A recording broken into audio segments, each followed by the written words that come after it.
안녕하세요. 반갑습니다. 성경은 역사다. 성경 강연의 네 번째 시간입니다. 다 같이 기도드리겠습니다.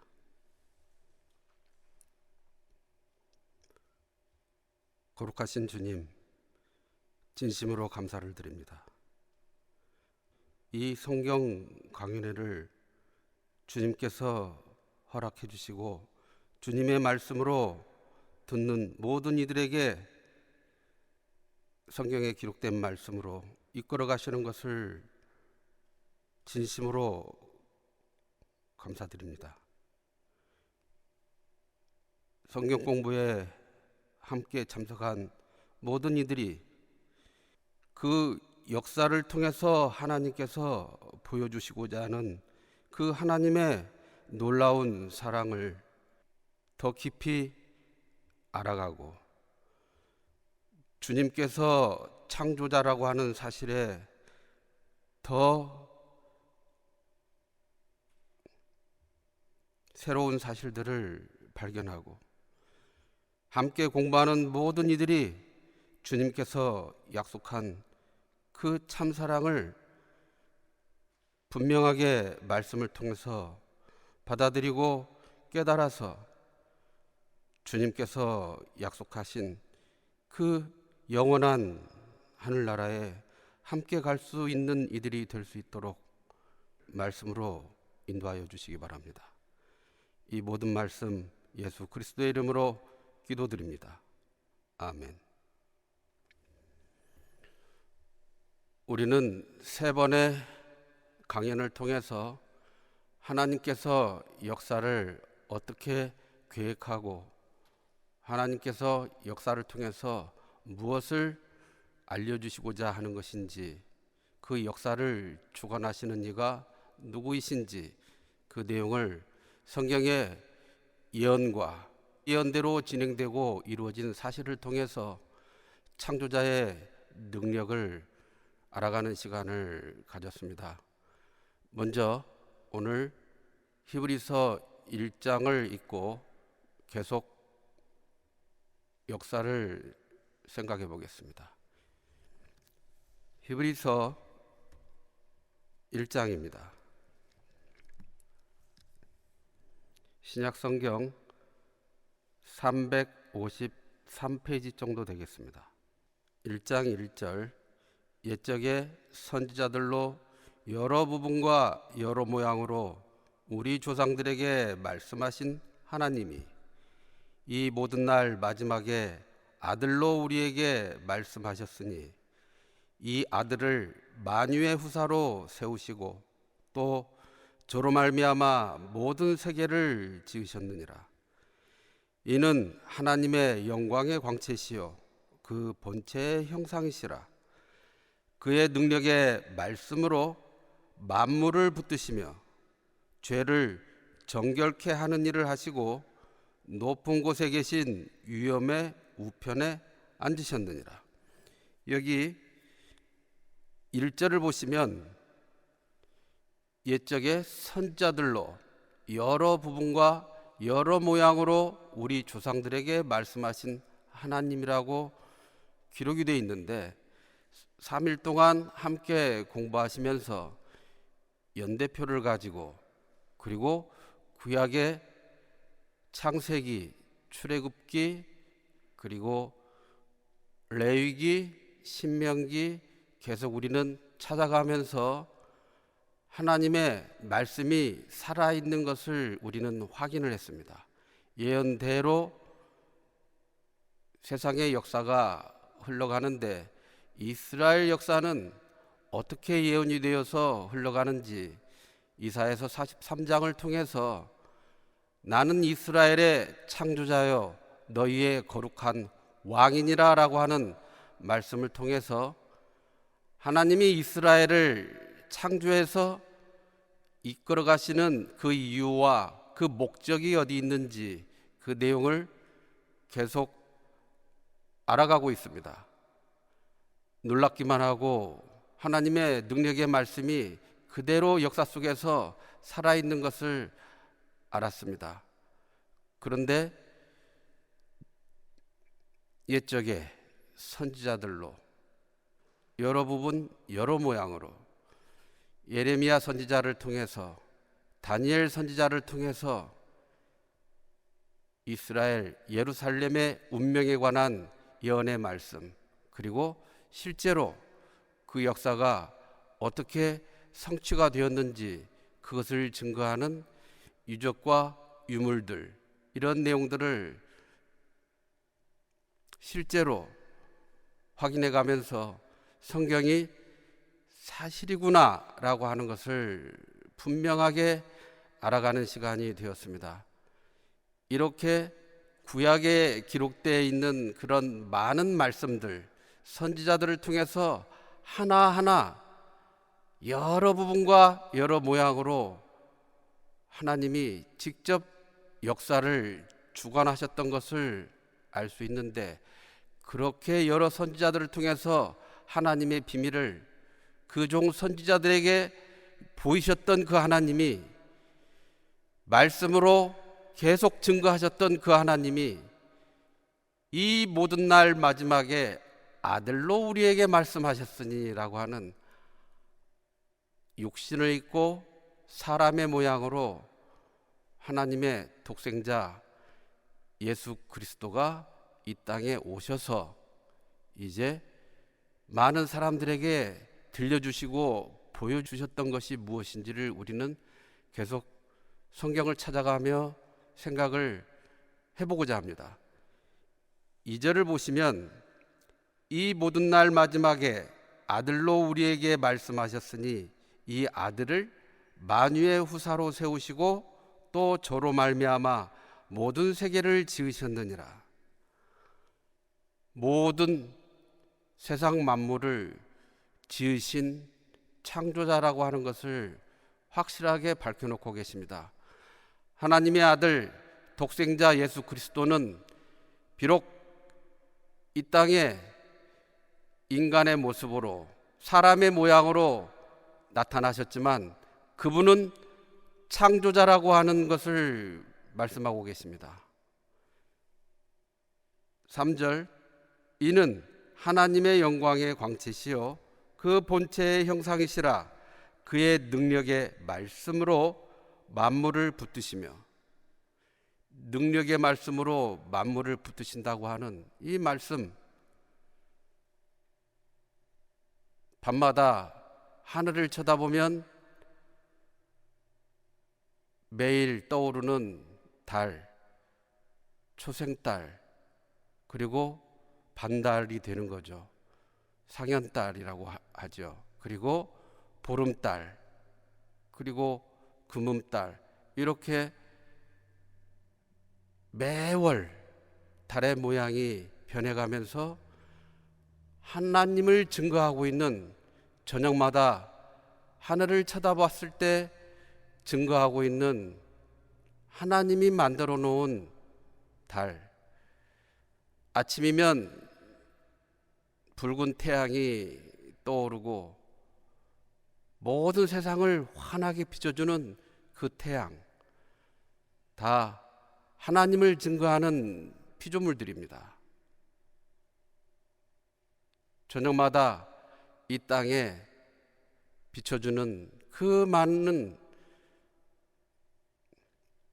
밤하늘의 별들, 하나님께서 세밀하게 이 모든 것을 설계하고 만드셔서 이 땅에 비치게 하셨던 이유가 뭘까요? 그리고 질서정연하게 이 모든 별들이 자기 자리를 다 가지고 있으며 천체의 운행 법칙에 따라서 질서정연하게 태양계 안에서도 자전과 공전을 하면서 정확한 법칙에 따라서 운행하고 있는 것을 우리는 과학자들을 통해서 알 수 있습니다. 이러한 모든 것들이 우연히 저절로 된 것일까요? 그러한 우주를 창조하고 이 세상의 모든 만물, 씨 맺는 채소를 종류대로, 씨 가진 열매 맺는 과목을 종류대로 온 세상에 만드셨던 그 하나님, 공중에 온 세상에 날아다니는 그 모든 새를 종류대로,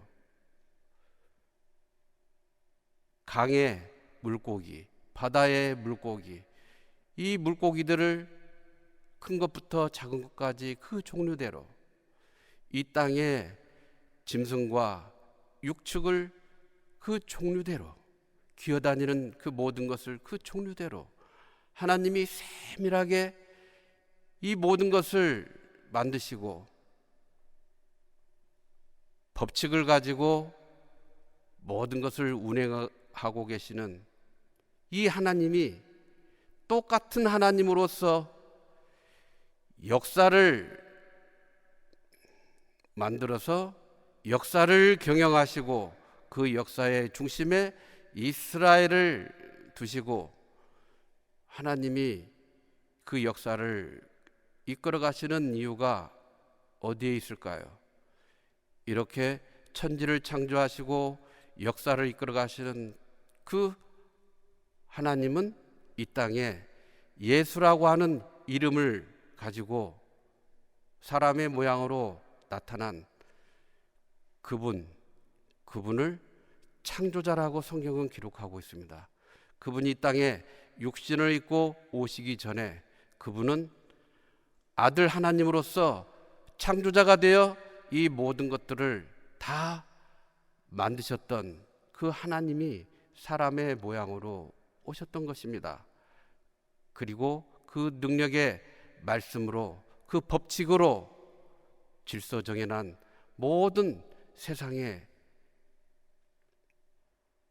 진행되는 일들을 이끌어가고 계십니다. 시편에는 119편 89절에서 91절까지 이러한 말씀이 있습니다. 여호와여, 주의 말씀이 영원히 하늘에 굳게 섰사오며, 주의 말씀이 영원히 하늘에 존재하고 있다는 것입니다. 그리고 천지가 주의 규례대로 오늘까지 있음은 만물이 주의 종이 된 영혼이다 라고 이렇게 기록이 되어 있습니다. 시편 119편에 나오는 말씀이죠. 그래서 이 모든 만물이 피조물로서 주의 종이 된 그 영고가 무엇인지 하나님이 모든 것을 다 창조하시고 규례로서 법칙으로서 질서 정연하게 이끌어 가시는 그 말씀이 기록되어 있는 것입니다. 그 같은 하나님이 사람을 만드셨습니다. 사람의 코에 생기를 불어넣으시니 사람이 생명이 된지라. 사람을 티끌로 만들었다고 되어 있습니다. 원소로 만들었죠. 그런데 역사를 주관하시고 우주 만물을 만드셨던 그 하나님이 사람을 어떤 법칙 안에 놓고 이끌어 가시는데, 사람의 심장은 다 하나씩 있습니다. 심장에서 펌프질하는 그 펌핑에 의해서 심장에서 흘러나오는 그 피, 대동맥, 혈관, 동맥, 세동맥, 그리고 눈에 보이지 않는 머리카락의 12분의 1 정도 된다고 하는 그 모세혈관을 거쳐서 세포로 전달이 되는 거죠. 세포에서 교환이 되는 산소와 영양분을 우리 온몸에 60조 개 이상 100조 개의 세포에 하나님은 매일같이 온 세상에 태어난 모든 사람을 그러한 법칙 속에, 규칙 속에 다 놓고 이끌어 가십니다. 이렇게 60조 개 이상 100조 개 되는 몸의 세포에서 세포의 교환이 일어나서 이제 쇠동맥, 쇠정맥, 그리고 정맥, 대정맥으로 다시 심장으로 들어가는 이 피의 순환의 이 규칙도 하나님이 정해놓으신 규칙인 것을 우리가 알 수 있습니다. 이러한 사람들끼리 남자와 여자가 만나서 피와 피의 결합으로, 피의 결정체의 결합으로, 정자와 난자의 결합으로 새로운 생명이 탄생해서 엄마의 뱃속에 40주, 약 280일 정도 되죠, 평균. 그래서 어머니 뱃속에서 40주의 한 생애를 보내고 그리고 이 세상에 나옵니다. 이 세상에서 정해진 기한을 살다가 우리의 연수가 70이요 강건하면 80이라고 성경은 기록하고 있습니다. 그러한 인생을 살다가 죽음을 맞이하게 되면 그것으로 인생이 모든 것이 막을 내리고 끝나는 게 아니라고 성경은 기록하고 있습니다. 모든 사람들이 맞이하는 그 죽음은 영원의 시작이라고 하는 것을 알려주는 것입니다. 그래서 이 땅에 있는 동안에 죽음을 맞이할 때 창조자의 능력의 말씀으로 나의 모든 죄가 깨끗하게 용서가 된 사람들은 하나님께서 준비해 놓으신 그러한 영원한 하나님의 나라로 하나님이 이끌어 들이시는 것입니다. 내 의지와 관계없이 그것은 창조주께서 해주시는 일인 것입니다.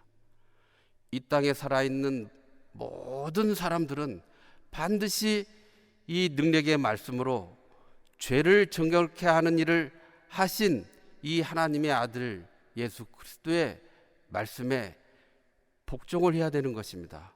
만물이 다 창조자 예수 그리스도에게 복종을 했다고 하는 것 같이. 그래서 우리는 이 예수라고 하는 분이 이 땅에 육신을 입고 오기 전에 어떤 분이셨는지 잠언을 보겠습니다.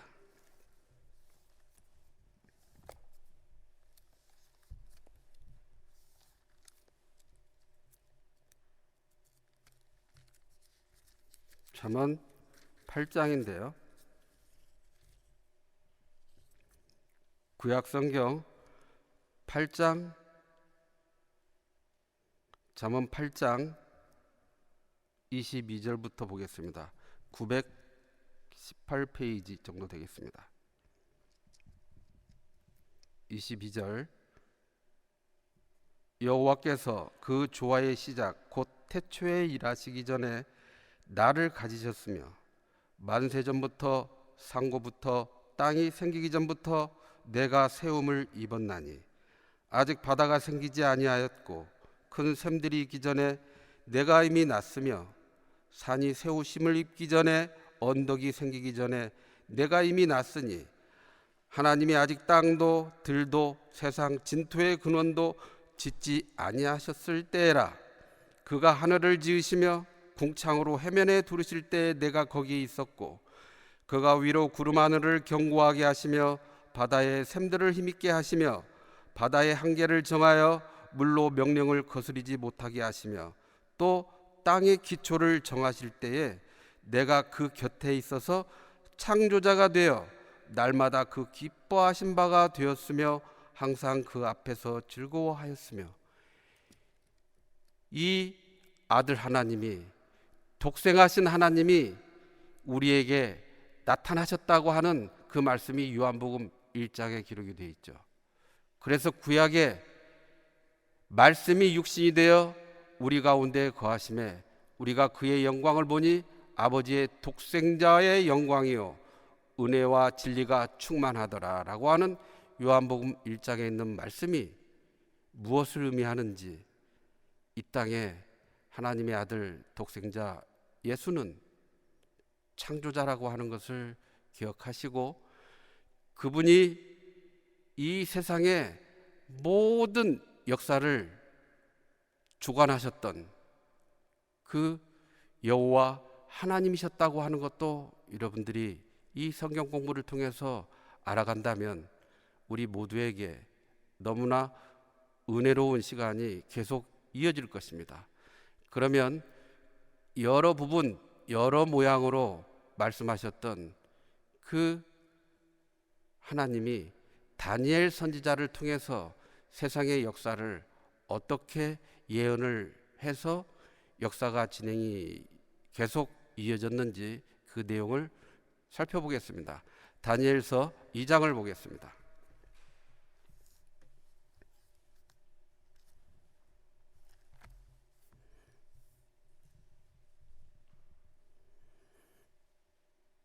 구약성경 1233페이지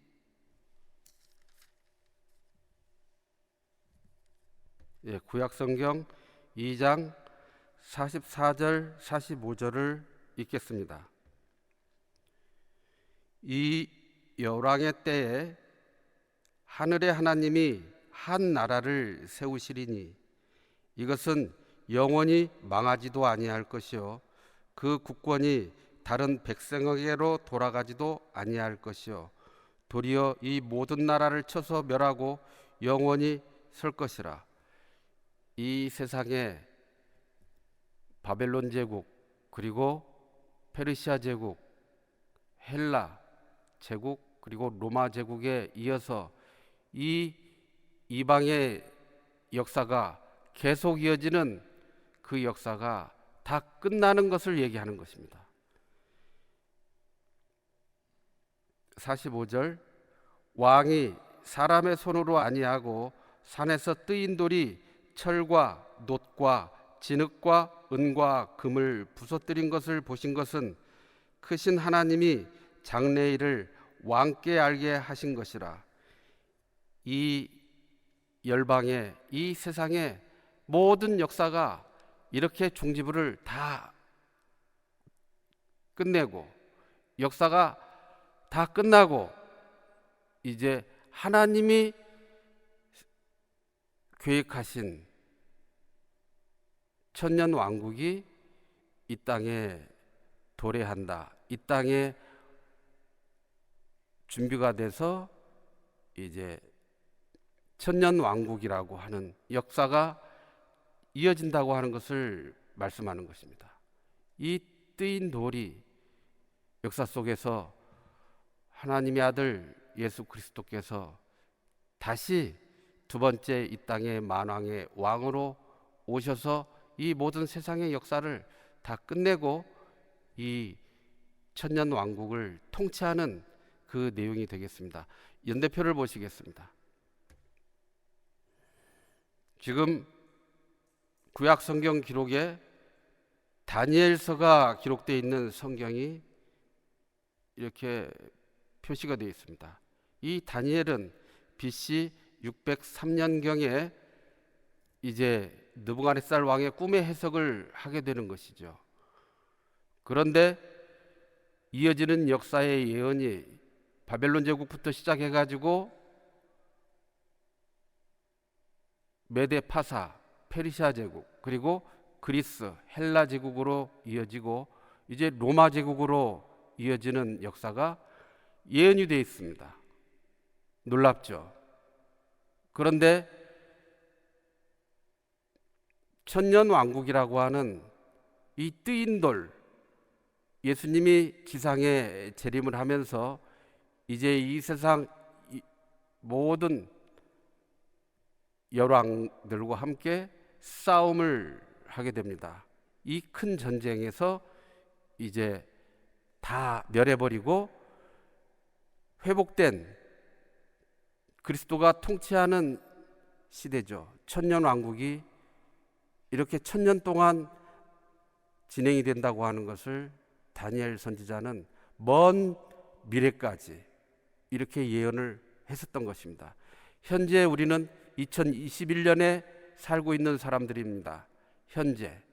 그래서 지금 현재 시점에서 과거 뒤를 돌아보면 아담부터 시작해서 역사는 성경대로 흘러왔고, 그리고 5대 제국의 역사가 성경의 예언대로 흘러왔으며 예수님의 탄생 또한 성경의 예언대로 이루어졌고, 그리고 예수님이 십자가에 피를 흘려 돌아가시고 사흘 만에 살아나신 그 일로 인해서 이 땅에 한 사람 한 사람 죄악 세상에서 예수님의 피로 죄사함을 받아가는 사람들이 교회 시대를 이루고, 그 숫자가 다 차버리면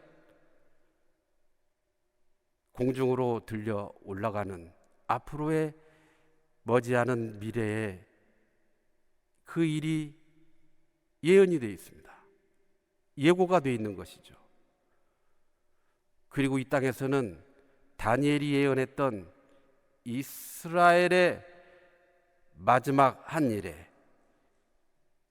다니엘에게 가브리엘 천사가 나타나서 71회를 약속을 했는데 69일에가 역사 속에서 지나가 버리고 마지막 한 일에 7년 대환란이 이 땅에서 진행이 되는 것입니다.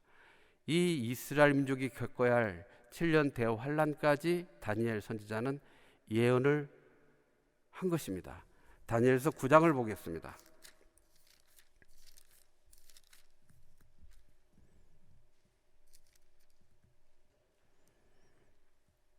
다니엘은 예루살렘의 황무함이 70년이 차면 다 끝난다고 하는 것을 예레미야 선지자에게 하나님께서 고하신 그 연수를 깨닫고 하나님 앞에 자복하고 기도를 했습니다.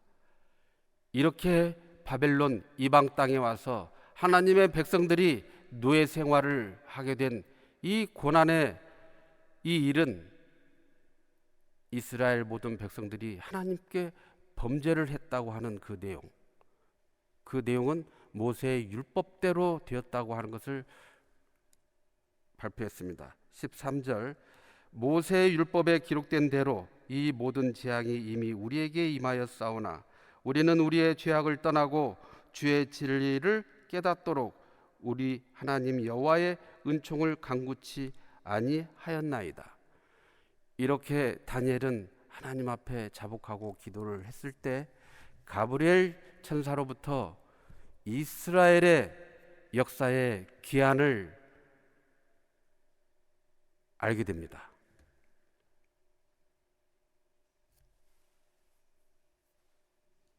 (9장)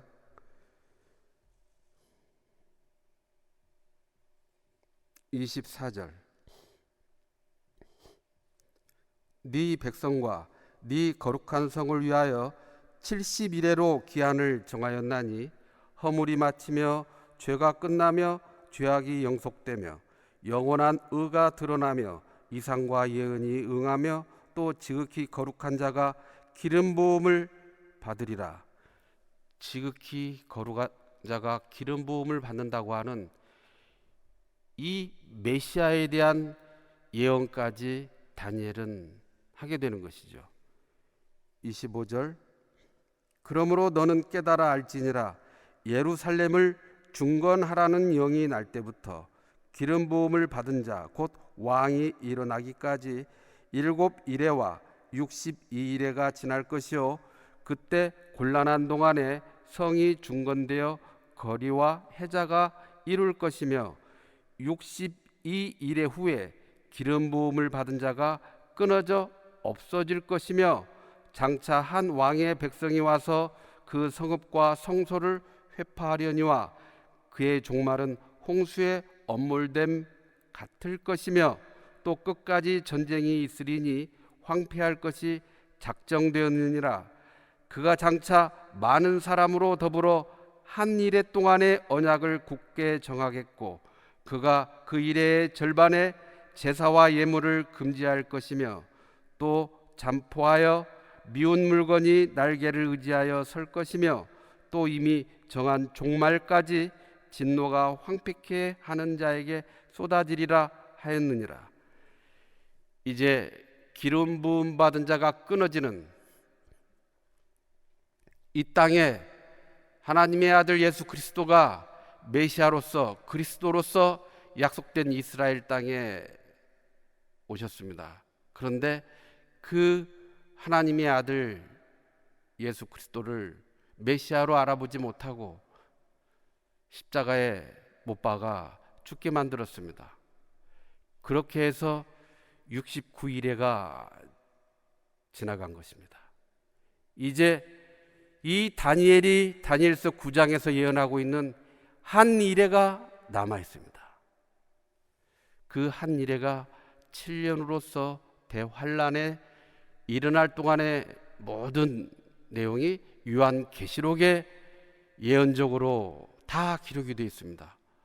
무시무시하고 무서운 일들, 무서운 사건들, 무서운 전쟁이 요한계시록에 기록이 되어 있고, 지구에 있는 3분의 1이 되는 사람들이 재앙으로 다 죽어버리는 일까지 예언이 되어 있고, 마지막 전쟁이 이 지구상에 어떻게 펼쳐져서 하나님의 계획이 이루어질 것인지에 대해서도 예언이 되어 있습니다.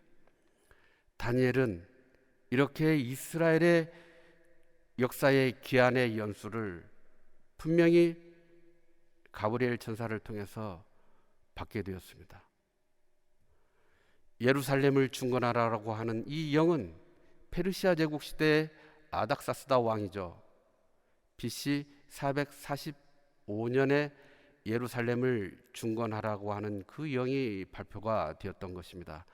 그래서 다니엘이 바벨론 제국은 끝나버리고 페르시아 제국이 시작되면서 이렇게 일어나는 이 역사, 그리고 먼 훗날에 진행될 역사까지 이렇게 발표를 했었던 것입니다.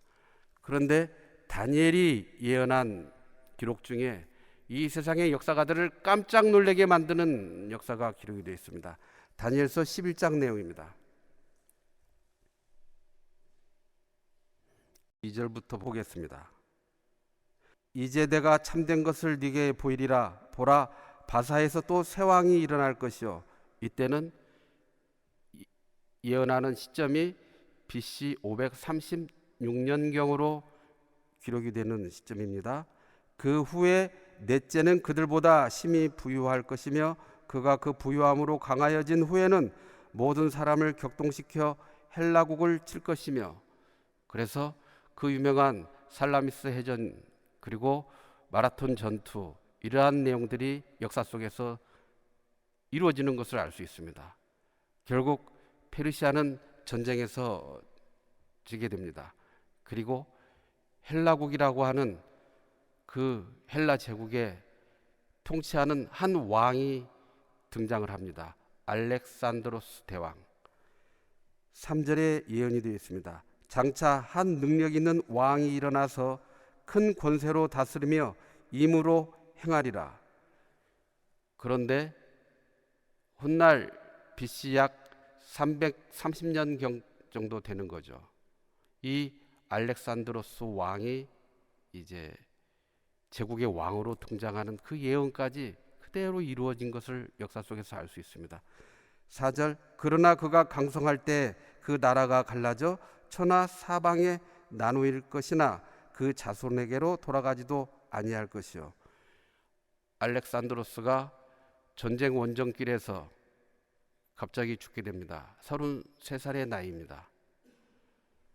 그래서 그 밑에 있는 장수들이 이제 그 영토를 나누어 갖게 됩니다. 그것을 역사가들은 디아도끼 시대라고 합니다. 이렇게 네 나라로 나뉘어서 역사가 진행이 되게 되는데, 이 네 나라 중에서 이제 두 나라로 결국 남게 됩니다. 북쪽에는 셀류코스 왕조, 남쪽 애굽을 중심으로 해서 프톨레마이오스 왕조. 알렉산드로스 대왕이 영토를 확장시켜서 가지고 있었던 지도를 보겠습니다. BC 333년경에서 323년 동안, 약 10년 동안 전쟁 원정길을 통해서 알렉산드로스가 이 화살표 방향으로 전쟁을 하게 되는 것을 알 수 있습니다. 그래서 동쪽으로는 인더스 문명, 인도까지, 그리고 유럽, 그리고 애굽까지 이 넓은 세상의 영토를 차지하게 됩니다. 갑자기 죽음을 맞이합니다. 다음 화면 보겠습니다. 헬라의 첫째 왕 알렉산드로스의 두상이 대형 박물관에 지금 수장이 되어 있습니다. 유물로 남아 있는 것이죠. 다음 화면 보겠습니다. 알렉산드로스 대왕이 죽고 디아도코의 왕국들이 마케도니아 쪽에 카산드로스, 그리고 리시마코스, 이렇게 영토를 갖게 됩니다. 그리고 녹색 바탕으로 이 셀루코스 왕조가 큰 영토를 차지하게 되고 남쪽으로 프톨레마이오스 왕조가 있게 됩니다. 그런데 카산드로스와 리시마코스는 없어지고 다음 지도를 보겠습니다. 이제 이스라엘 예루살렘은 프톨레마이오스 왕조의 식민지 통치하에 놓이게 됩니다. 이때가 BC 250년경이죠. 그런데 이 이스라엘 예루살렘이 프톨레마이오스 왕조에서 셀루코스 왕조로 식민지 통치를 당하게 됩니다. 다음 한번 보시겠습니다. 이때가 BC 198년경입니다. 다니엘서 11장을 읽어가 보면 이제 이러한 일이 어떻게 일어나는지 자세히 예언이 되어 있습니다. 그런데 이렇게 헬라 제국은 영토가 바뀌면서 이스라엘을 놓고 이렇게 전쟁이 계속 일어났었던 것을 알 수 있습니다. 왜 그렇습니까? 예루살렘에는 이스라엘 민족하고 하나님께서 약속을 해놓으신, 이스라엘 민족이 율법을 가지고 하나님을 섬기는 제사법이 있었고 그 제사를 드리는 하나님의 성전이 예루살렘에 있는 것입니다. 다음 화면 보시겠습니다. 다니엘서 11장에 나타난 이 왕들에 대한 예언이 북방, 남방, 이러한 왕조의 세상의 역사가 그렇게 이름이 지어져서 역사는 진행이 되고 북방 왕의 이름들이 하나하나 다 기록으로 역사에 남아있고 남방 왕의 이름의 왕들이 다 기록으로 남아있는 것을 알 수 있습니다. 다음 화면 보겠습니다. 이렇게 여러분들이 화면에 보시는 대로 북방왕의 왕들의 이름, 남방왕의 왕들의 이름이 그 당시 그들이 썼던 화폐, 이러한 모습의 왕들의 이 유물로 다 남아있는 것을 알 수 있습니다. 다니엘서 11장을 보겠습니다.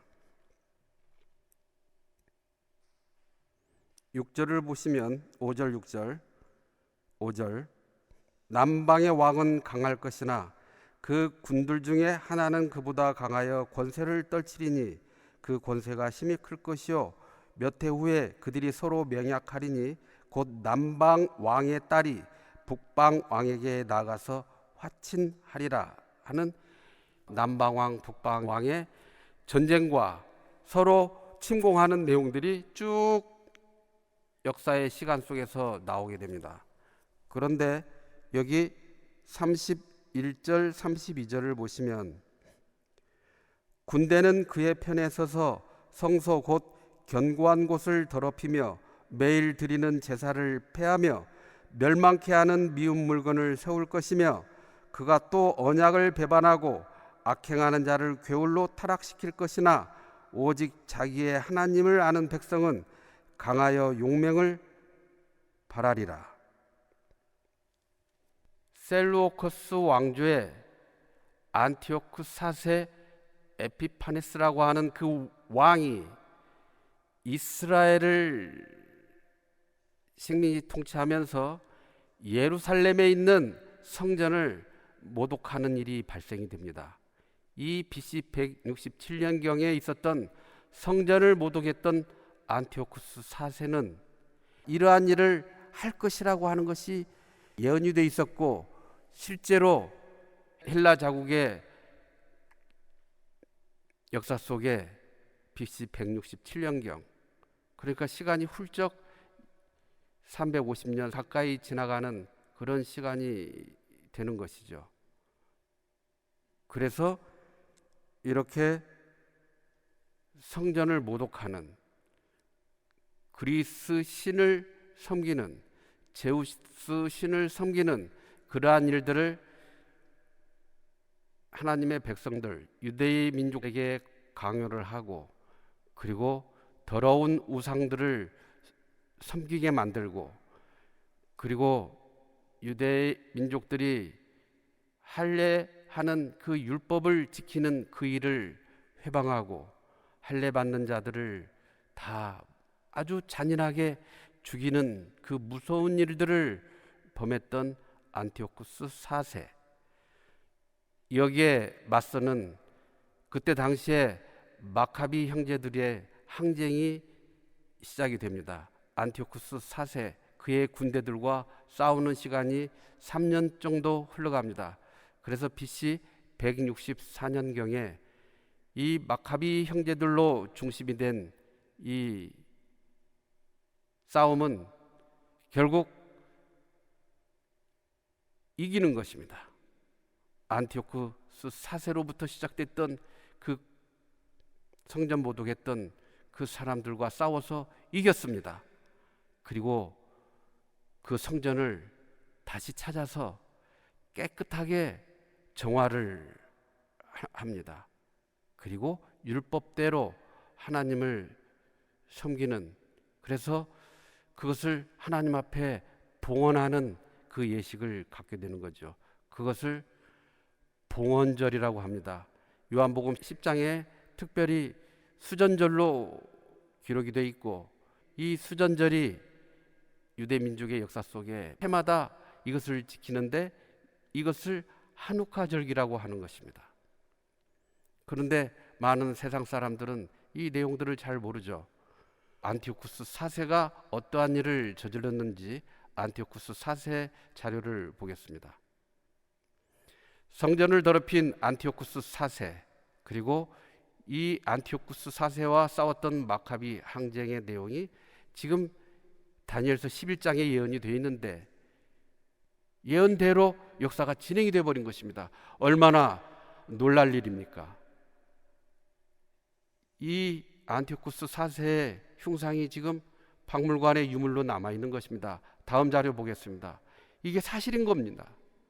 미국의 역대 대통령들이 이스라엘 민족이 하누카 절기를 해마다 축제로 삼아서 절기를 지키는 이 일에 함께하고 있습니다. 백악관에서 말입니다. 조지 부시 대통령, 그리고 오바마 대통령, 지미 카터, 레이건, 트럼프, 이런 역대 대통령들이 이렇게 촛대를 놓고 유대인의 지도자들, 랍비들과 함께 이러한 절기를 지키는, 이것은 성경에 나와 있는 이 모든 것들이 사실이라고 하는 것을 현재 증거하는 것 아니겠습니까? 다음 화면을 보시겠습니다. 모세가 광야에서, 그리고 시내산에서 하나님의 음성을 듣게 됩니다.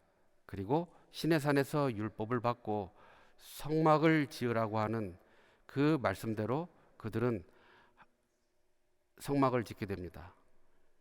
마음대로 지은 것이 아니라 출애굽기 읽어보면은 하나님이 정해놓으신 시간대로, 설계대로 그 사이즈까지, 재료까지 하나님이 알려주신 대로 이 성막을 짓게 됩니다.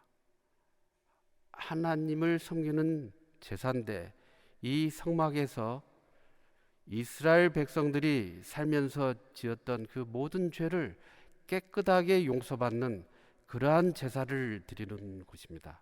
이스라엘 민족에게만 하나님이 이러한 제사법을 주셨습니다.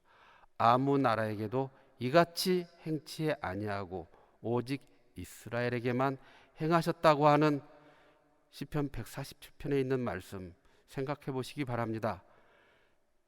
이제는 약속의 땅으로 광야에서 들어가게 됩니다. 약속의 땅에 들어가서 통일왕국 시대에 다윗 왕 그리고 솔로몬 왕이 즉위해서 4년이 되던 BC 962년경에 성전을 착공하게 됩니다. 그리고 7년 만에 성전을 완공시킵니다. 열왕기상 6장에 자세히 기록이 되어 있습니다. 다음 화면을 보시겠습니다. 솔로몬이 여호와를 위하여 전 건축하기를 시작하였더라라고 하는 열왕기상 6장 1절에 있는 말씀이 되겠습니다. 열왕기상 6장을 읽다 보면 처음부터 이스라엘 백성들이 애굽에서 나온 지 480년 되는 그 해, 솔로몬 왕이 즉위한 지 4년 되는 그 해, 이렇게 되어 있습니다. 그래서 솔로몬 왕이 BC 965년경에 즉위를 했고, 즉위한 지 4년이 되는 BC 962년경에 성전을 짓기 시작하고 7년이 되던 해에 성전을 완공한 것입니다. 솔로몬 성전의 모습이 이렇게 생겼다라고 지금 우리는 스케치를 해서 보고 있는 것입니다. 이렇게 하나님을 섬기는 장소입니다. 이곳은 아주 거룩한 장소죠. 이스라엘 백성들의 생활 속에서 묻어왔던 그 더러운 죄, 그 모든 죄를 깨끗이 용서받는 그러한 장소였습니다. 다음 화면 보시겠습니다. 이렇게 해서 바벨론, 페르시아, 헬라 제국으로 이어지는 역사가 다 끝나고 아우구스투스 초대 황제 시대에, 다시 말하면 로마 제국의 일대 되는 황제가 아우구스투스 황제입니다. 성경에는 가이사 아구스도라고 되어 있죠. 이 아우구스투스 황제 시대에 예수님이 탄생하는 것입니다. 이 지중해 연안의 모든 나라를 다 식민지 통치하는 로마 제국의 영토인 것을 알 수 있습니다. 이 로마 제국의 식민지 통치 아래 이 예루살렘이 놓여 있었습니다. 다음 지도 화면을 보겠습니다. 아우구스투스 황제, 2대 황제는 티베리우스 황제, 누가복음 3장에 나옵니다. 이 티베리우스 황제 때 로마에서 파견이 된 빌라도 총독, 그때 예수님이 세례 요한에 의해서 침례를 받는 그러한 내용이 나오는 거죠. 그래서 아우구스투스와 티베리우스가 황제로 로마를 통치하고 지중해 연안의 모든 세계 식민지를 통치했던 황제들로서 누가복음 2장과 3장에 나오는 로마 황제들입니다. 보겠습니다. 누가복음 2장.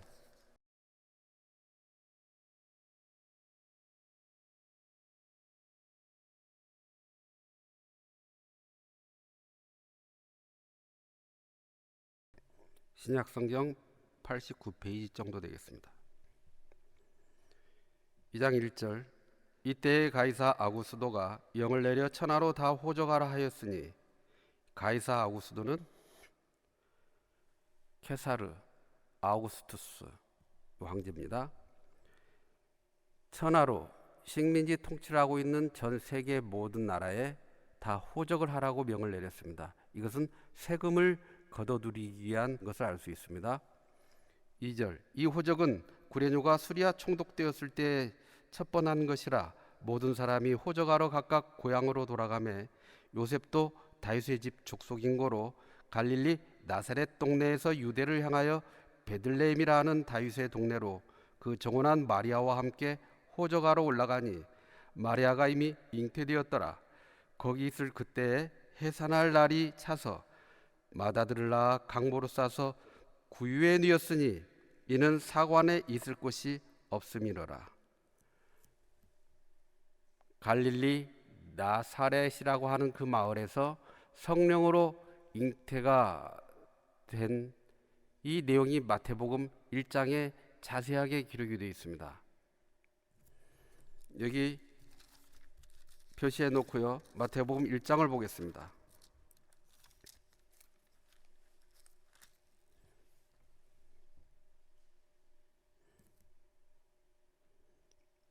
(1장 1절) 아브라함과 다윗의 자손 예수 그리스도의 세계라.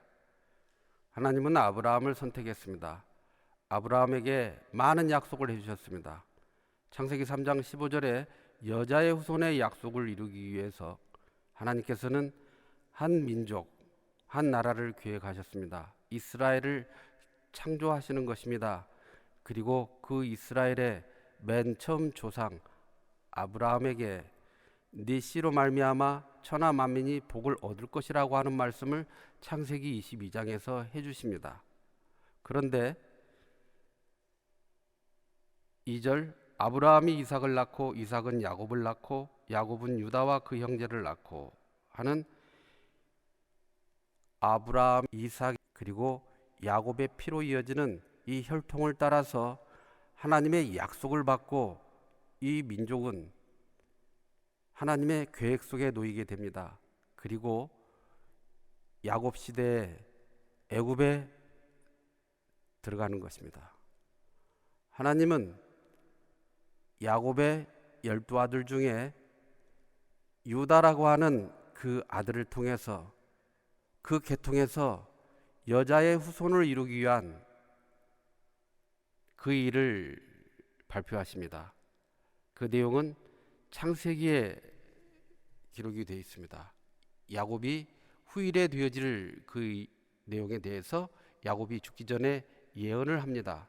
12아들을 다 불러 모아놓고 축복을 해주는데 미래에 되어질 그 12아들이 해당되는 그 내용들을 발표하는 것이죠.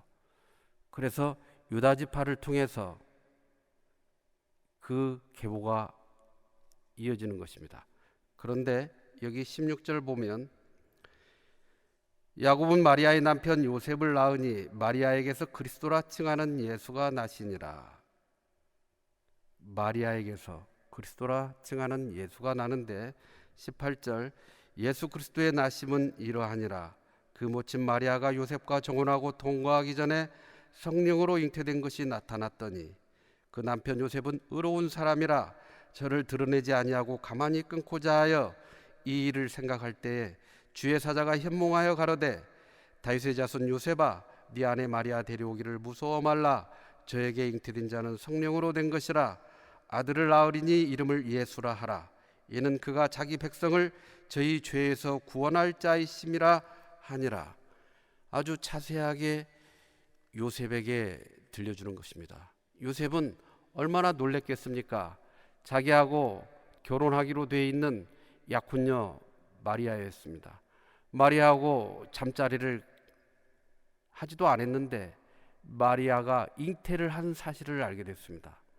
그래서 마리아하고 정혼은 했지만 이 일이 없었던 걸로 조용히 끝내려고 했었던 것 같습니다. 왜냐하면 그 당시 이스라엘 민족의 구약의 모세를 통해서 주신 율법으로는 이러한 간음하는 일이 있어서 임신을 하게 되면 돌로 쳐서 죽이는 그 일이 율법으로 주어졌습니다. 그래서 아내 될 마리아는 주변 사람들에게 이렇게 잉태한 사실이 알려지면 죽게 되는 것입니다. 그래서 조용히 끊고자 하는 그런 생각을 했었을 때 하나님께서 사자를 보내서 두려워 말라고 얘기해 주시는 것입니다.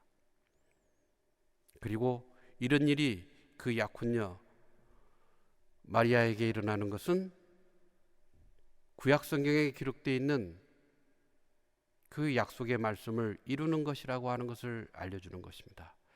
이사야 선지자에게 들려주고 이사야 선지자가 기록해서 발표했던 이사야 성경 7장 14절에 있는 보라 처녀가 잉태하여 아들을 낳을 것이요 그 이름을 임마누엘이라 하리라. 임마누엘이라 함은 하나님이 우리와 함께 계시다 함이라. 하나님이 역사 속에서 사람들과 함께 하시기 위한 그 일로 처녀 마리아의 몸속에서 성령으로 잉태가 되어서 이 땅에 오실 것에 대한 예언의 말씀이었습니다. 그것을 주의 사자를 통해서 요셉에게 들려주었던 것입니다. 그 내용을 듣고 또 성경을 알고 있었던 요셉은 아내를 끊고자 했던 그 생각을 버리고 아내를 데려옵니다. 22절 이 모든 일에 된 것은 주께서 선지자로 하신 말씀을 이루려 하심이니 가라사대 보라 처녀가 잉태하여 아들을 낳을 것이요 그 이름은 임마누엘이라 하리라 하셨으니 이를 번역한즉 하나님이 우리와 함께 계시다 함이라. 요셉이 잠을 깨어 일어나서 주의 사자의 분부대로 행하여 그 아내를 데려왔으나 아들을 낳기까지 동침치 아니하더니 나음의 이름을 예수라 하니라. 이 땅에 사람의 모양으로 성령으로 잉태가 된 독생자 하나님의 아들 이름은 예수.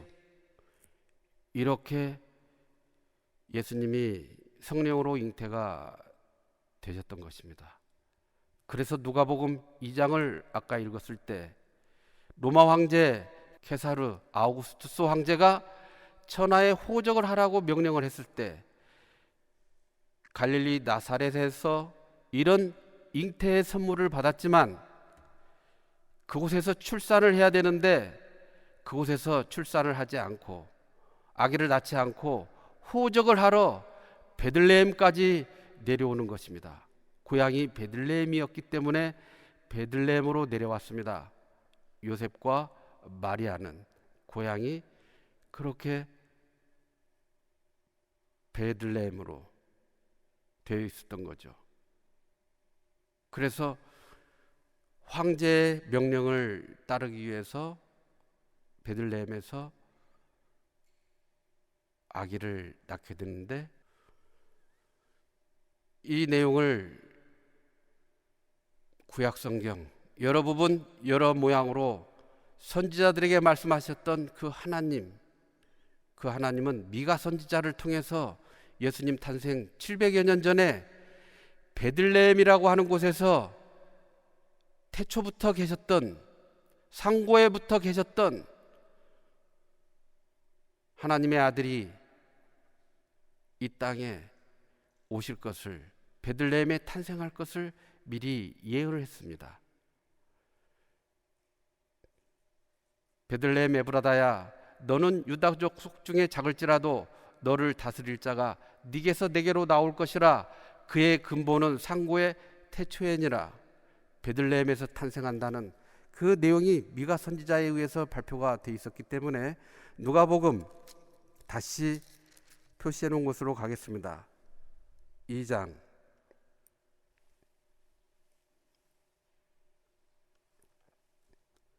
4절 요셉도 다윗의 집 족속인 고로 갈릴리 나사렛 동네에서 유대를 향하여 베들레헴이라 하는 다윗의 동네로 그 정혼한 마리아와 함께 호적하러 올라가니 마리아가 이미 잉태되었더라.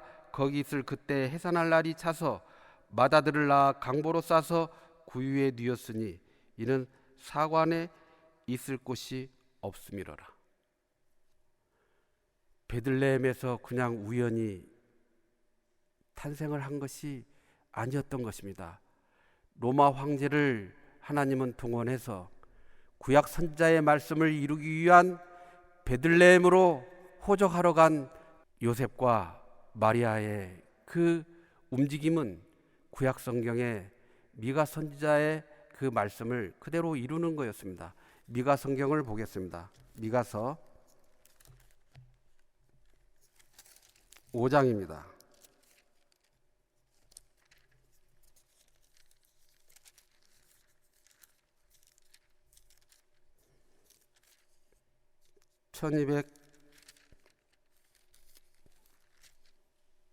1294페이지 정도 되겠습니다. 구약성경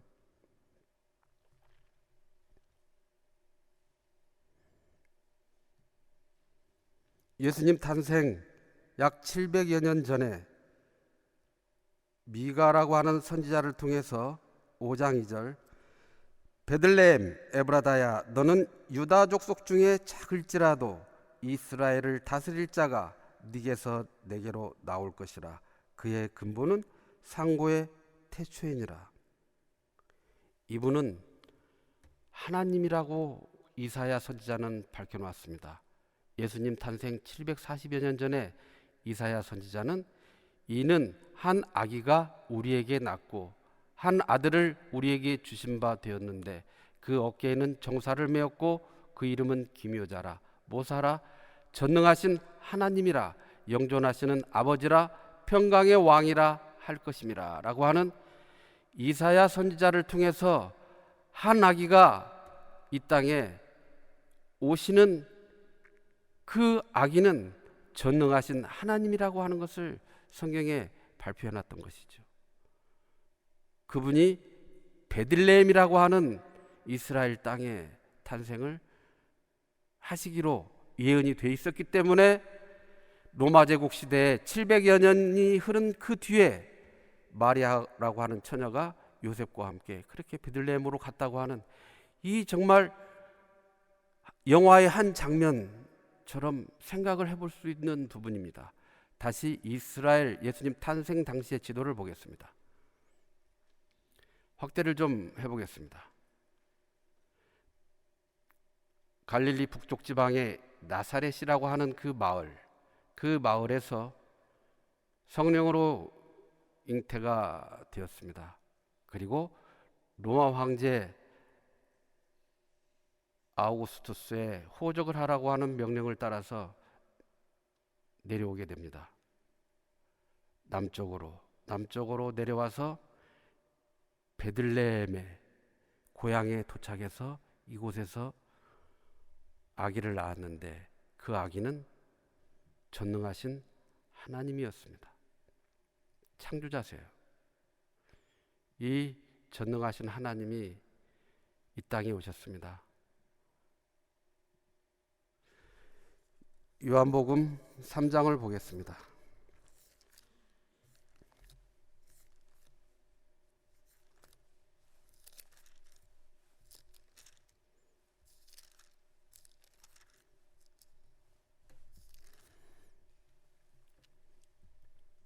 하나님의 아들인 것을 하늘에서 오신 것을 증거하는 많은 이적을 행하셨습니다.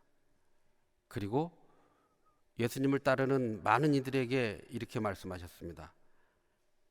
3장 1절 바리새인 중에 니고데모라 하는 사람이 있으니 유대인의 관원이라 그가 밤에 예수께 와서 가로되 라삐여 우리가 당신은 하나님께로서 오신 선생인 줄 아나이다.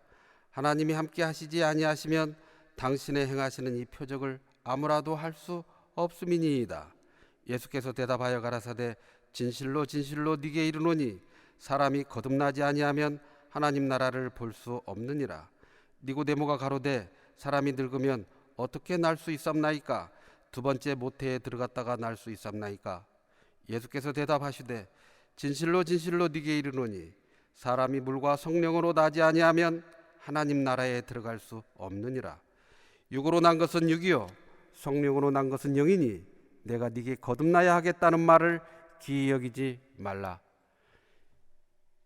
율법을 철저히 지키는 구약 성경을 철저히 믿고 살아가는 바리새인 중에 니고데모라고 하는 한 관원, 지도자의 위치에 있는 사람이죠. 그런데 조용히 예수님께 와가지고 질문을 했습니다. 그 질문에 예수님이 이렇게 말씀하셨습니다. 사람이 거듭나야 하나님 나라를 볼 수 있다라고 말씀하셨고 물과 성령으로 나지 아니하면 하나님 나라에 들어갈 수 없다고 말씀하셨습니다. 이 창조자 하나님의 아들 예수 그리스도의 음성은 이 세상에 태어난 모든 사람들에게 다 해당되는 말씀이죠. 다 이 세상에 한 번은 육신을 가지고 이 세상에 나옵니다. 어머니 뱃속에서. 어머니 뱃속에서의 40주의 한 생에, 그리고 40주가 지나면 이 땅에 나와서 7, 80년, 90년, 100년을 살다가 이제 이 세상을 떠납니다.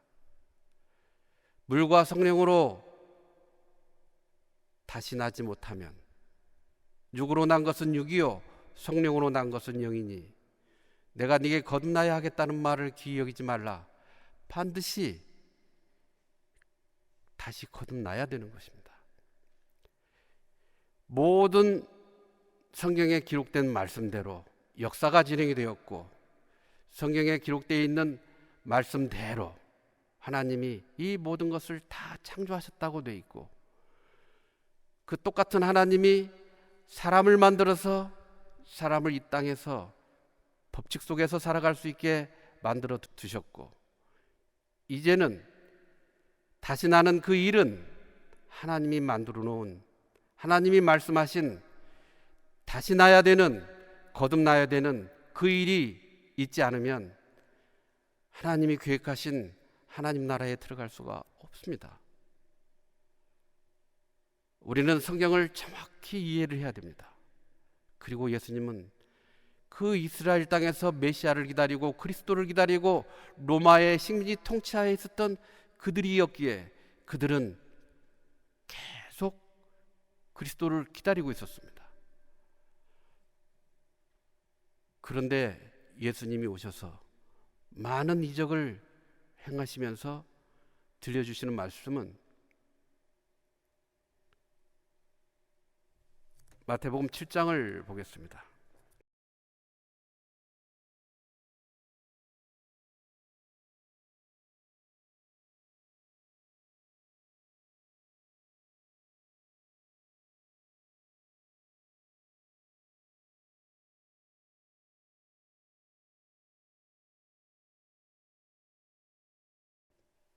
(21절을) 보겠습니다.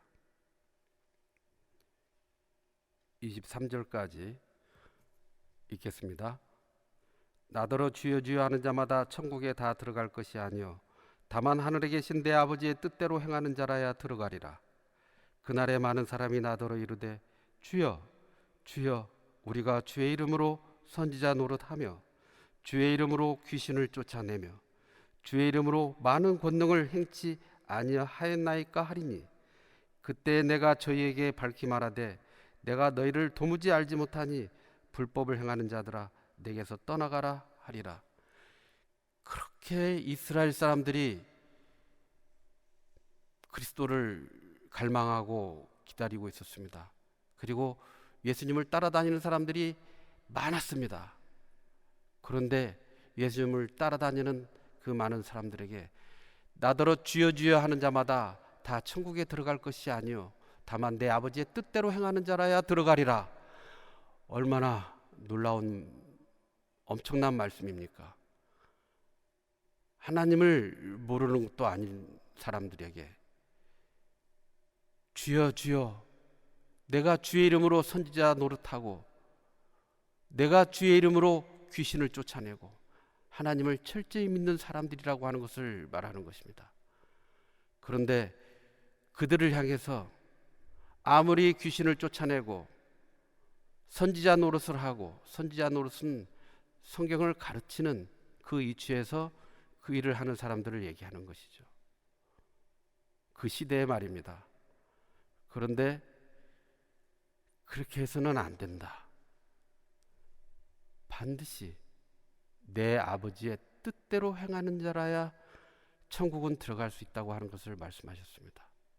요한복음 3장에서 육으로 한 번은 나왔지만 죽음이라고 하는 것은 영원을 향한 시작이기 때문에 이 땅에서 내가 창조자 하나님의 아들에게 생명으로 연결이 되어 있었을 때에만 하나님이 계획하고 예정하신 준비하신 하나님의 나라에 들어갈 수 있습니다. 그래서 아버지의 뜻대로 행한다고 하는 것은 예수님이 또 답을 해주셨습니다. 아버지의 뜻은 아들을 보고 믿는 자마다 영생을 얻는 이것이라고 들려주셨습니다. 아들을 보고 믿는 자들, 하나님의 아들 예수 그리스도를 창조주로 믿고 하나님의 아들 예수 그리스도를 통해서 이 땅에 왜 십자가에 달려 돌아가셨는지 예수님의 흘리신 피로 이 세상에 태어난 모든 사람들은 다 깨끗하게 속죄함을 받아야 되는 것입니다. 그렇지 않으면 그 하나님 나라에 들어갈 수가 없는 것을 말씀하시는 것입니다. 그런데 이 세상에 태어난 모든 사람들은 문제가 생긴 것입니다. 시편 내용을 쭉 읽어가다 보면 하나님을 찬양하는 내용들이 쭉 나옵니다. 내가 죄악 중에 출생하였으며 모친이 죄 중에 나를 잉태하였나이다 라고 하는 다윗 왕의 하나님을 향하여 목 놓아 부르짖는 그 기도 속에 다윗 왕의 그 진실한 마음을 그대로 표현하는, 내가 어머니 모태에서부터 어머니 배 안에서부터 자리 잡고 있었을 때부터 죄인이라고 하는 것을 말씀하고 계십니다. 모친이 죄 중에 나를 잉태하였나이다. 이 세상에 태어난 모든 사람들, 성경은 이렇게 얘기합니다. 로마서 5장 12절을 보시면, 로마서 5장 12절을 보겠습니다.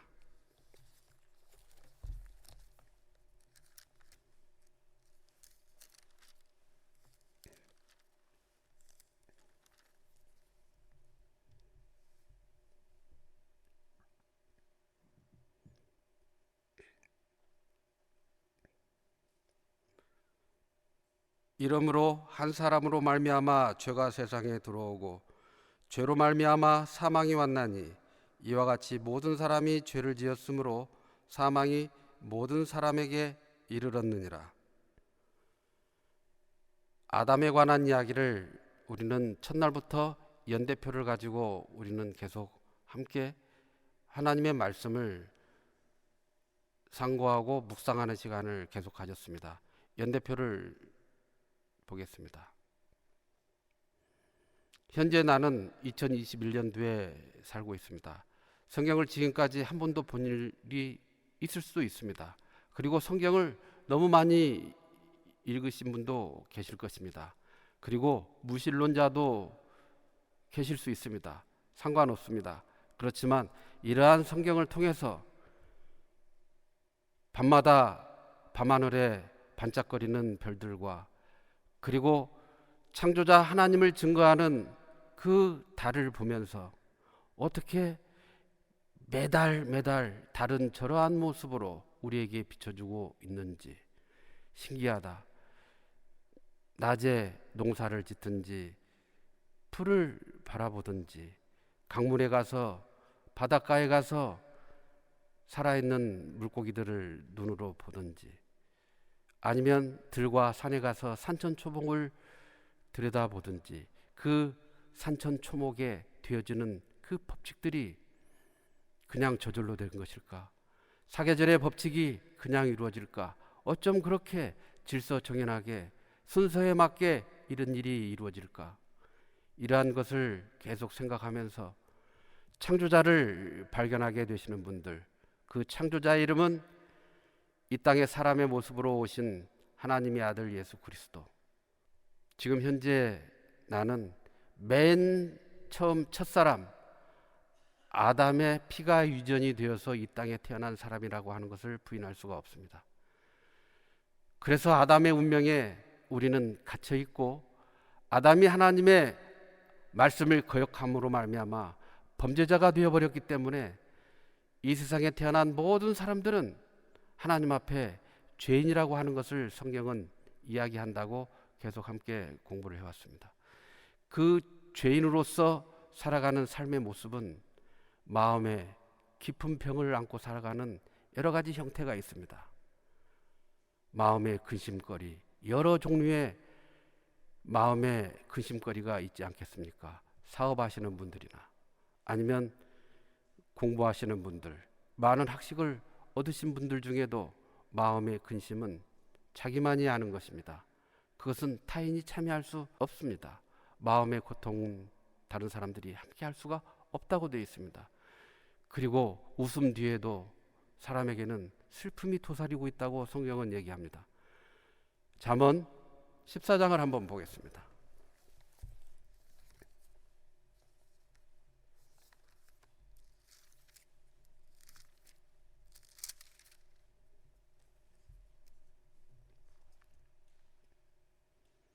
구약성경 925페이지입니다.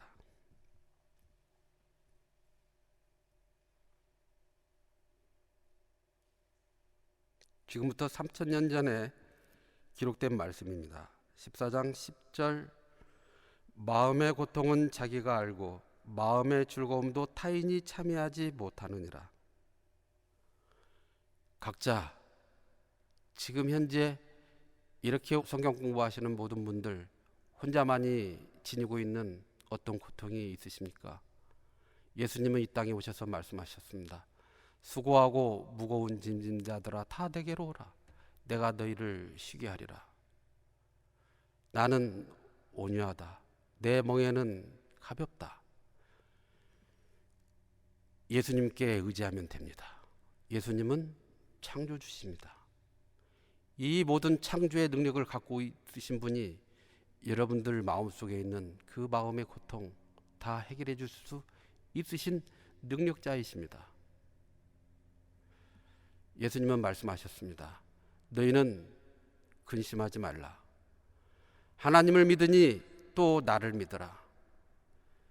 내가 주는 평안은 세상이 주는 것과 같지 않다. 너희는 근심하지도 말고 두려워하지도 말라. 창조자 예수께서 들려주셨던 음성입니다. 요한복음 14장에 자세하게 기록이 되어 있습니다. 함께 성경을 공부하시는 모든 분들, 마음에 어떠한 고통이 있든지 간에 그것은 다른 사람들이 함께 해줄 수 있는 고통이 안 됩니다. 친구들과 함께, 지인들과 함께, 가족들과 함께 아무리 웃고 같이 이야기한다 하더라도 각 개인들이 혼자 지니고 있는 웃음 뒤에도 슬픔이 있다고 하는 것을 성경은 이야기합니다. 13절,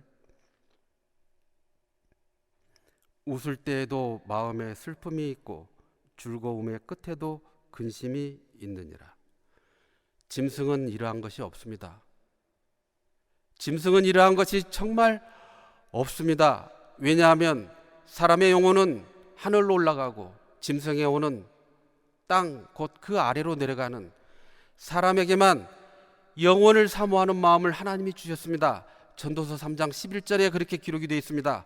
하나님이 모든 것을 지으시되 때를 따라 아름답게 하셨고 하나님이 이 세상 모든 것을 다 지으셨습니다. 이 모든 것을 다 지으신 하나님이 사람에게만 영원을 사모하는 마음을 주셨습니다. 그 영원을 사모하는 마음이 사람에게 있기에 내가 죽으면 나는 어떻게 될까? 나의 아버지는, 나의 할아버지는 이 세상에 살다가 지금 어디에 계실까? 지금 내 어머니는 노안 중에 계시는데 이렇게 나를 키우기 위해서 이렇게 고생하시다가 이대로 세상을 떠나시면 나의 어머님은 어디로 가는 것일까? 그렇지만 그 노안 중에 있는 어머니에게 예수 그리스도의 음성을 들려주시면 내가 진실로 진실로 너에게 이르노니 죽은 자들이 하나님의 아들의 음성을 들을 때가 오나니 곧 이때라. 듣는 자는 살아나리라. 듣는 자는 살아나리라. 창조자 아들 예수 그리스도. 요한복음 5장 25절에 있는 말씀입니다.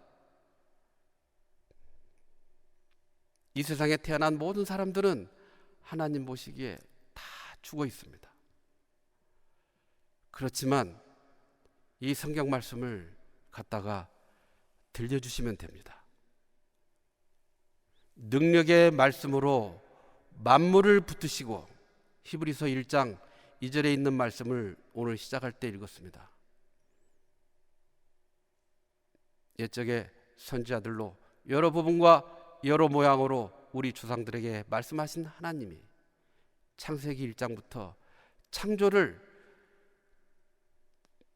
시간상의 순서로 이 모든 우주 만물을, 또 이 땅의 모든 생태계 환경을 자세하고 세밀하게 차근차근 설계하고 창조하셨던 그분, 선지자들의 기록으로 계속 우리들에게 들려주셨던 그 창조자의 능력은 이 역사를 딱 말씀으로 움켜쥐고, 주 여호와께서는 자기의 비밀을 그 종 선지자들에게 보이지 아니하시고는 결코 행하심이 없으시리라. 많은 선지자들을 동원해서 세계 역사가 진행하는 모든 내용들을 다 예언으로 드러내놓으시고, 이스라엘 역사가 진행하는 그 일에 그 제국들이 다 동원이 되었습니다. 이 모든 일을 같은 하나님이 행하시면서 이제 하나님의 형상대로 지음을 받은 사람, 그 사람이 이 세상을 다스리는 그 권한을 부여받았지만 마귀에게 속아서 그것을 빼앗겨 버렸습니다. 통치 권한을. 예수님이 그 통치 권한을 회복하러 오셨습니다. 그리고 십자가로 승리를 하셨습니다. 지금부터 2000년 전에 다 이루었느니라 라고 하는 그 말씀, 다 이루었다라고 하는 십자가 상에서의 그 말씀, 성경은 십자가로 승리하셨다고 말씀하십니다. 그래서 우리는 십자가로 승리하신 하나님의 아들 예수 그리스도를 우리는 붙잡아야 됩니다. 그래서 여러 부분과 여러 모양으로 우리 조상들에게 말씀하신 하나님이 이 모든 날 마지막에 아들로 우리에게 말씀하셨으니, 이 아들을 만유의 후사로 세우시고 기업을 이을 이 모든 것들을 다 이제 이어받아서 통치하는 권한을 다 부여받았다는 것입니다. 예수께서 나와 일러 가라사대 하늘과 땅의 모든 권세를 내게 주셨으니 그러므로 너희는 가서 모든 족속으로 제자를 삼아 아버지와 아들과 성령의 이름으로 세례를 주고 내가 너희에게 분부한 모든 것을 가르쳐 지키게 하라. 예수님을 따랐던 제자들에게 예수께서 들려주셨던 음성이었습니다. 그대로 우리는 이 땅에 그 일을 이제 실천하는 사람들입니다. 수행하는 사람들입니다. 과거에 어떻게 살았던 상관이 없습니다. 능력의 말씀으로 만물을 붙드시는 그 예수님의 능력을 여러분들이 기록된 말씀으로 붙들기만 하면 됩니다. 예수님의 음성을 마음속에 받아들이기만 됩니다. 능력의 말씀으로 만물을 붙드시는 그 힘은 해도 달도 별들도 산천 초목도 역사도 말씀으로 다 붙들고 계시기에 죄인인 나도 하나님 앞에 고개를 들 수 없을 정도의 추잡하게 살아왔던 나도 능력의 말씀만 붙들으면 하나님이 그 능력의 말씀으로 만물을 붙드신다고 하셨기에 거기에 붙들리게 됩니다. 그래서 죄를 정결케 하는 일을 하시고 하나님 보좌 우편에 앉으셨느니라. 지금은 하나님 보좌 우편에 앉아 계시는 영원한 대제사장으로 계십니다. 이 세상에 태어난 모든 사람들을 위해서 지금 현재 이러한 성경 공부를 하고 있는 남녀노소 모든 분들을 위해서 2000년 전에 그 모든 일들을 다 끝내시고 지금도 우리 각자를 위해서 하나님께 간구하고 계시는 것을 성경에 기록해 놓고 계십니다. 이러한 성경이 우리에게 주어졌다고 하는 것이 얼마나 감사한 일인지 모릅니다. 그래서 제가 성경 공부를 하면서 여러분들에게 이 성경은 여러분들 각자에게 주시는 하나님의 마음이 듬뿍 담겨 있는, 하나님의 사랑이 듬뿍 담겨 있는 여러분 각자에게 주시는 사랑의 편지라고 하는 것을 꼭 그렇게 이해하시고 성경을 찾아 읽어가면 하나님의 그 사랑의 참뜻이 나에게 있었구나라고 하는 것을 알게 되는 것이죠. 그래서 우리는 이러한 성경 공부를 통해서 내가 하나님 앞에 죽어 있고 하나님의 생명에서 끊겨 있는데 살려주는 영으로서 하나님의 아들 예수 그리스도께서 지금부터 2000년 전에 이 땅에 사람의 모습으로 오셨던 그것을 연대표를 통해서 계속 확인을 하고 있었던 것입니다. 연대표 다시 보겠습니다. 현재 나는 2021년도 이제 아담이 누구인지를 알았습니다. 나의 첫 조상 할아버지였지만 나에게 하나님의 말씀을 거역한 그러한 피를 유전시켰습니다. 죄인입니다. 나의 운명은 아담 안에서 갇혀버렸습니다. 그렇지만 마지막 아담 예수 그리스도께서 예언대로 2000년 전에 이 땅에 오셨습니다. 이제 예수님의 피로 내가 연결이 되면 됩니다. 예수님의 피는 십자가상에서 2000년 전에 흘려졌습니다. 그 피의 능력이 어떠한지 우리는 그것을 계속 역사 속에서 함께 살펴가면서 공부를 하게 될 것입니다. 오늘 성경 공부 여기서 마치겠습니다. 다 함께 기도하겠습니다. 거룩하신 주님, 진심으로 감사를 드립니다. 이 세상의 역사를 하나님이 계획하시고 첫사람 아담을 통해서 이 세상의 역사가 이어지는 동안 이 땅에 죄가 가득하고 그리고 우리 각자가 마음속에 생각 속에 악이 가득하다고 하는 것을 알게 되었습니다. 그리고 알아가고 있습니다. 주님, 우리 각자 내 마음속에 악이 무엇인지 나의 죄가 무엇인지 이것을 성경 말씀으로 자세히 알고 능력의 말씀으로 죄를 정결케 하셨다고 하는 그 말씀이 무엇인지 그 능력의 말씀을 쫓아서 그 들려주셨던 예수님의 음성으로 우리의 모든 죄가 깨끗해지는 시간을 우리 각자가 갖고 하나님이 약속했던 구약성경에서의 영생, 신약성경에서의 새로운 생명을 약속했었던 이 말씀들을 통해서 하나님의 자녀가 될 수 있도록 우리 모두를 주님의 품으로 이끌어 주시기 바랍니다. 이 모든 말씀 예수 그리스도의 이름으로 기도드립니다. 아멘. 내일 5번째 시간 이어가겠습니다. 마치겠습니다.